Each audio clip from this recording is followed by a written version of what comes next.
இது வந்து பார்த்தீங்கன்னா இதான் வந்து RJ45 கனெக்டர். இது வந்து எதுக்கு யூஸ் பண்ணுறாங்கன்னா சிஸ்டத்தில் லேண்ட் போர்ட் இருக்குல்ல, அந்த லேண்ட் போர்ட்டு தான் இந்த கனெக்டரு.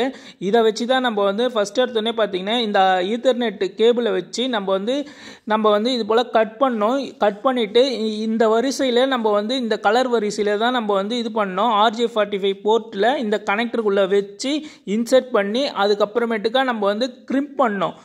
கிரிம்ப் பண்ணக்குள்ளே யூஸ் பண்ணக்கூடிய இந்த டெஸ்டரையும் அதுக்கடுத்து இந்த கிரிம்ப் பண்ணுற டூலையும் யூஸ் பண்ணி கிரிம்ப் பண்ணிவிட்டு நம்ம வந்து இதோட கனெக்ஷன் கரெக்டாக இருக்கா செக் பண்ணுறதுக்கு இந்த டெஸ்டிங் மிஷினை வந்து யூஸ் பண்ணோம். இந்த மிஷினை யூஸ் பண்ணி நம்ம வந்து கரெக்டாக இருக்கா, இதில் பவர் சப்ளை கரெக்டாக வருதான்னு சொல்லிட்டு இது பண்ணால் RJ11ன்றது வந்து அது வந்து நெட்வொர்க் கேபிள்னால் என்ன, இன்டர்நெட் சர்வீஸ் ப்ரொவைடர் இருக்காங்களே அவங்க வந்து கொடுக்குற கேபிள் தான் வந்து RJ11. பிடிச்சிருந்தால் லைக் பண்ணுங்கள், ஷேர் பண்ணுங்கள், கமெண்ட் பண்ணுங்கள், சப்ஸ்கிரைப் பண்ணுங்கள். Thank you friends.